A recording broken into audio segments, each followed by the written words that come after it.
right. We're back. We haven't been. You didn't know we were gone. We're still in Saxilby. Saxilby. Not Saxilby. I on the bus the other day was there. Saxilby. Where is Saxilby? Where is Saxilby? Yeah, he figured it out though. So we are here. George is there. He's also there. Yeah, he's tied up that far back because there is some goose poop. Also, yes, we have the George shirt. I don't. I have Perseverance. There's the Perseverance jumper. Yes, That's a bit big for me. So we announced it on Twitter, but we haven't really shown it in the video. But these are we've got George merchandise. Well, George has merchandise. He got merchandise for his birthday. Okay. George is gone because he's now down here. Yeah, he was talkative. So yeah, we saw this artist who did some quite cute little portraits. So I contacted her and asked her if we could have one of George, and I asked her if she would price it or license it so that we could put it on a t-shirt, and she did. Yeah. And it was really fun doing it because she did a really good job, and she did a great job, and like we had like a couple of little back and forths because it was like, it's not quite George. That's not quite George, and then the third one came back and was like, that's George. Because we definitely wanted his little mohawk up here, which isn't always visible. Sometimes he has it smoothed down. And the snoot details and the little George, it's just he's the cutest, and it was like, I just wanted to have a portrait of him, because it was like, because he's our George. He's our George. But yeah. And then it got to his 10th birthday, so we were like, oh, happy birthday, George. Yeah. Here's a t-shirt and a mug. Yeah. So, Saxilby.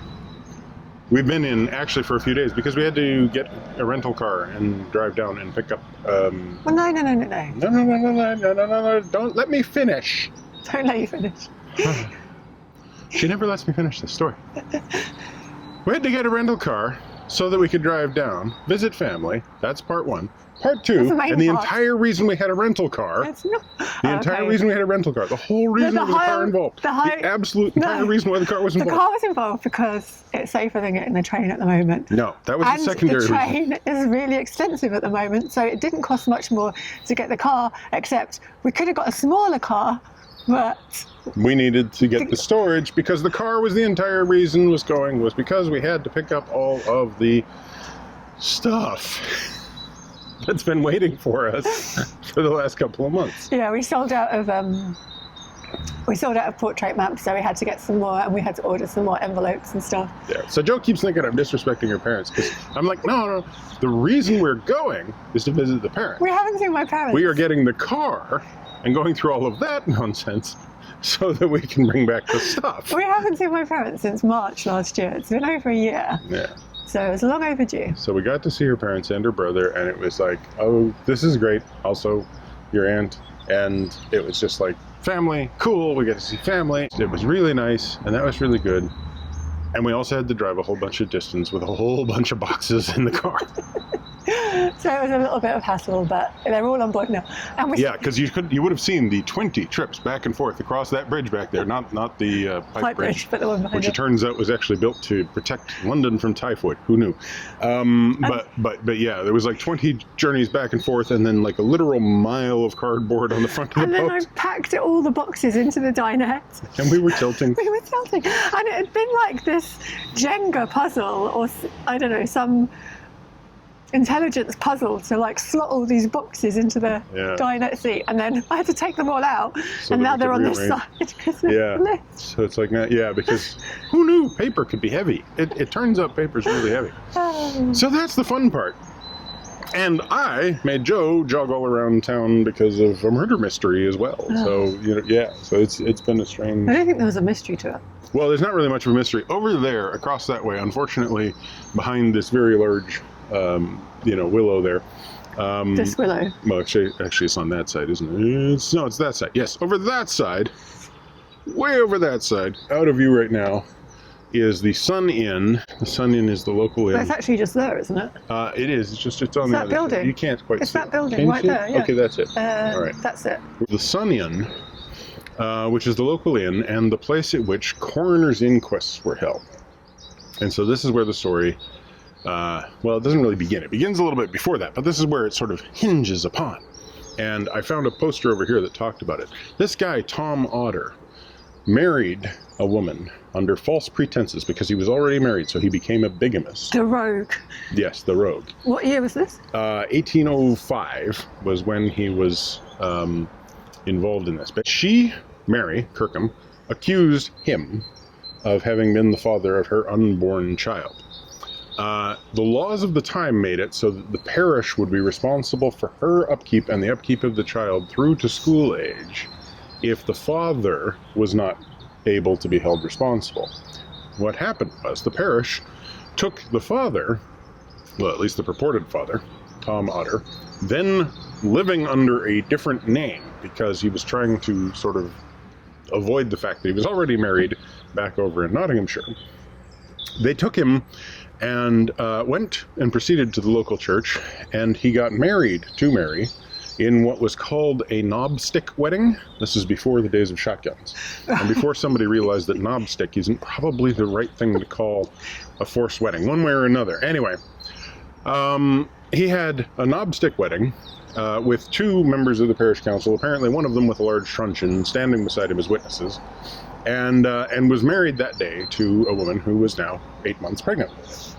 And the same day, within 24 hours, they came to the Sun Inn and were seen going through Saxilby and then made their way to a place called Drinksy Nook.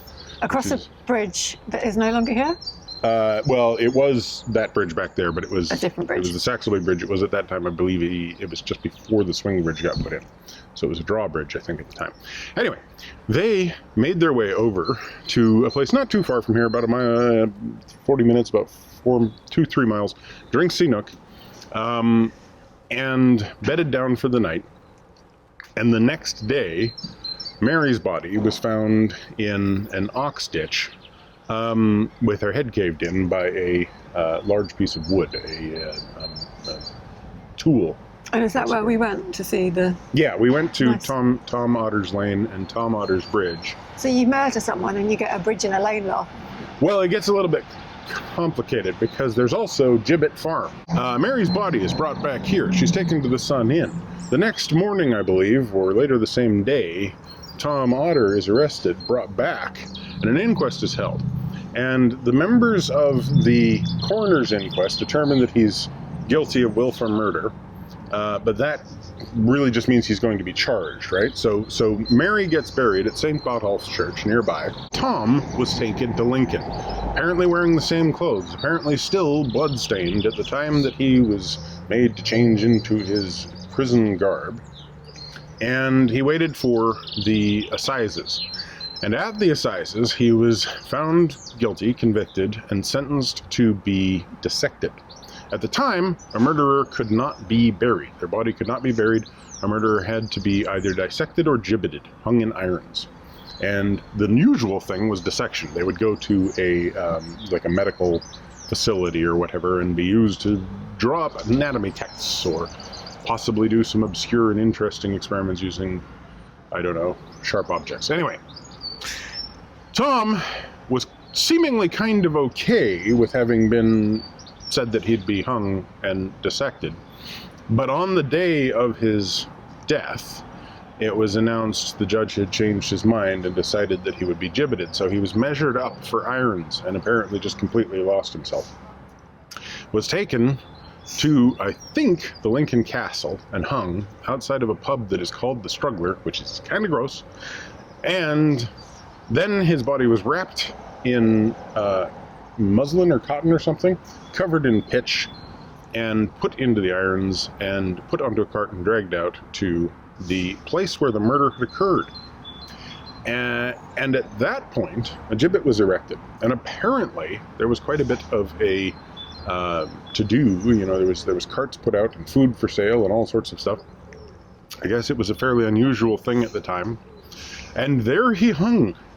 And he remained there, and about 7 years later, there was some stuff about how he had a bird had taken nest inside of his mouth and made a bunch of babies, and so there was a poem, which I will not recite because, frankly, I can't remember it, but it's about many mouths inside of a mouth, and yeah, so he hung there, and apparently was there for nearly 48 years, I think, until a storm knocked the gibbet down. And that was the end of the Lincolnshire gibbets. And So it's the last there's a gibbet. portion of that gibbet, the actual iron frame around his head, is still available to be viewed at Doddington Hall, which is currently under massive renovation, and we couldn't go in there anyway. But it's quite a story. And it was the last gibbet in It was the last man gibbeted in Lincolnshire, and and his was the last gibbet to fall. Because apparently they didn't normally stay up for all that long because of the smell. And yeah, so now there's Gibbet Farm, which is really grim. Gibbet Farm, Gibbet Wood, Tom Otter Lane, and Tom Otter Bridge. There is no remnant of Mary Kirkham, which is sad. And Tom, it's pretty grim. Apart from that grim story from 200 years ago, Saxilby is really, really nice, really quiet. Well, I say that. At the weekend it's really noisy because all the weekender boats come along and play their music, and people go to the pub. But it's not really noisy. It's just it was yesterday. And they have a renowned chippy, although unfortunately it uses beef dripping, so we didn't get to try that. They do have a nice little Chinese place That do salt and pepper chips, which are our new favourite. Mm-hmm. 110A. Yeah. Yeah, it's pretty good. There's a shower, so you can stay nice. As you can see, nice shower. Although you have to keep pushing the button to make sure that keeps going. Unfortunately, though, no garbage, no recycling, and that makes it rather problematic that we have about 50 pounds of cardboard sitting on the front of the boat. Anyway, I'm really cold, so we should keep going. We are on our way to Lincoln. We'll start going. We are getting on our way to Lincoln. I need to check the belts before we go. So that's why the engine isn't actually running yet, and why there will be a small pause before we go. But you won't notice because we'll be on our way. Yeah.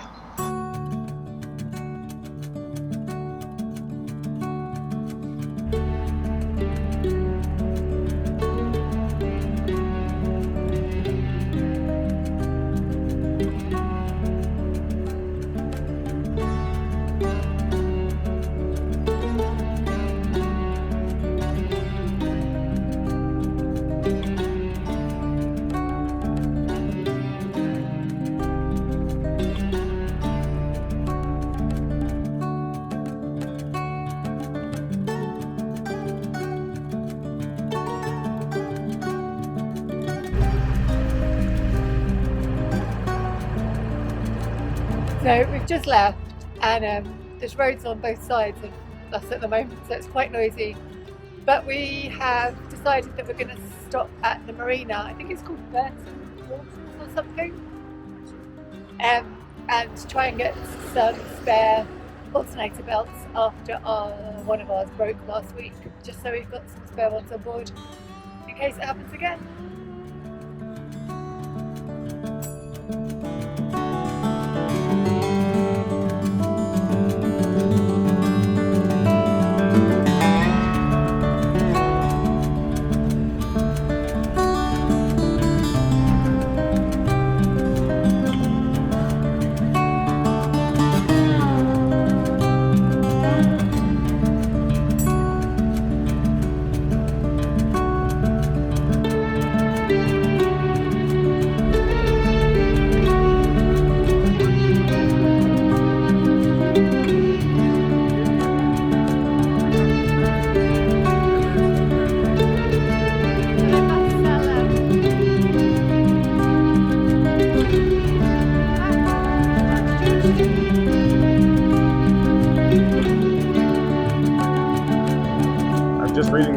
Guide as we go along. As the road finally moves away from the navigation, the Gainsborough-Lincoln Railway line moves in to take place on the other bank. It's right over there. Although separated from the canal for much of the way by a low hedge, after a few industrial works on the outside of Saxilby, the canal is entirely in countryside, green and flat. There then follows a fascinating stretch of waterway, which is the bit I'm still looking forward to. Because this bit so far has been a straight line with two embankments on either side and nothing going on. But hopefully soon.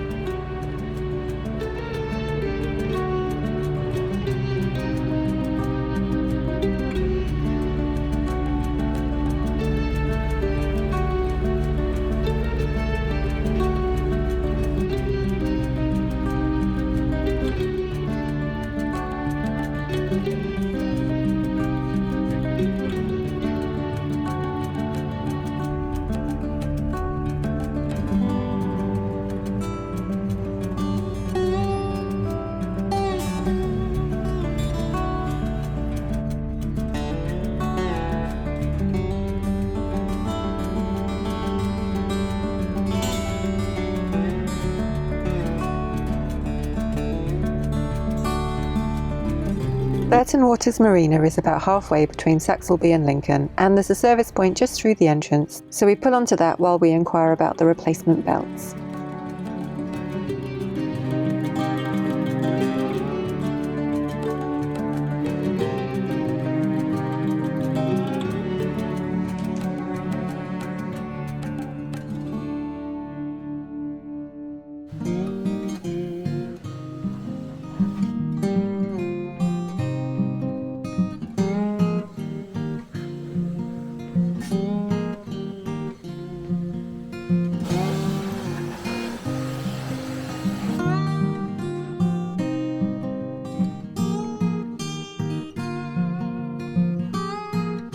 So they didn't have the alternator belts, so we're carrying on. I've decided to walk with George, and Michael is bringing the boat, and yeah, he should be just coming out of the marina now.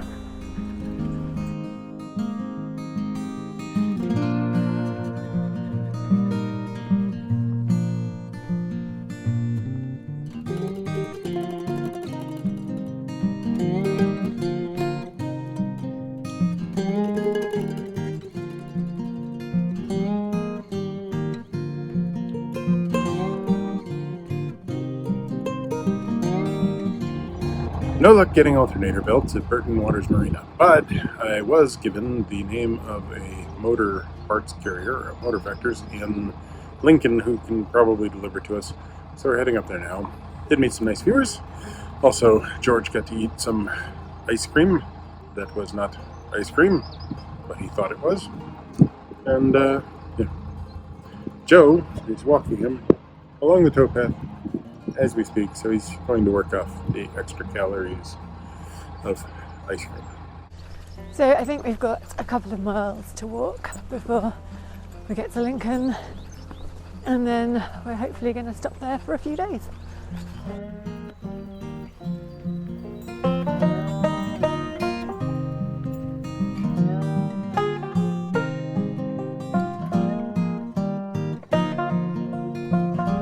In the distance, up on the hill, you can just make out Lincoln Castle and Lincoln Cathedral.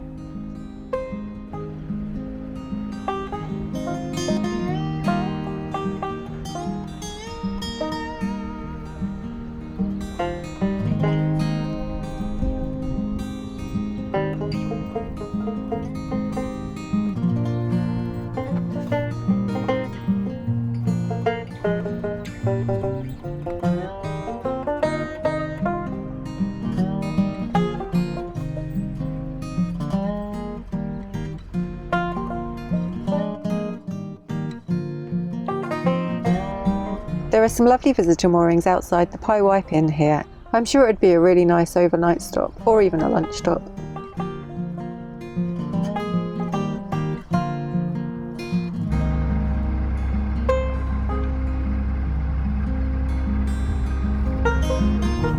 So, getting closer to Lincoln now. There's the cathedral up on the hill behind the trees.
We're really enjoying the walk, and the sun has come out now, but obviously the towpath has got a lot busier the closer we get to Lincoln, and we're now walking by some apartments and there's boats all on the other side, so there's just generally a lot more people around.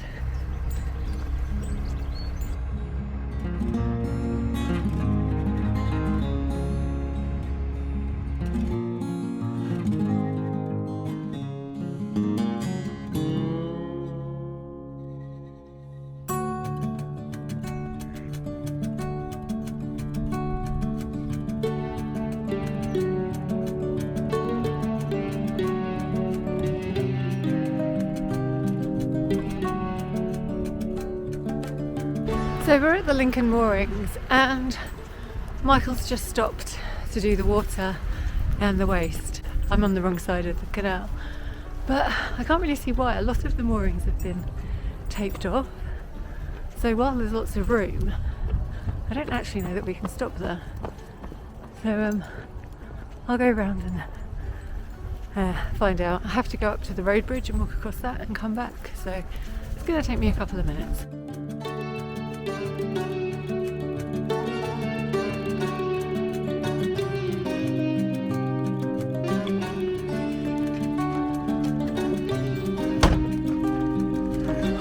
Get rid of all the cardboard. Yeah, trip number 6. So these are actually private moorings apparently, and they have been suspended anyway because of some essential maintenance work that didn't start 2 weeks ago but was supposed to. But even if it wasn't for that, we couldn't walk there anyway because they're private. So we're going to carry on to Brayford Pool and probably pay for a mooring there. Yep, topped up the water and got rid of the waste, so now we're on our way again.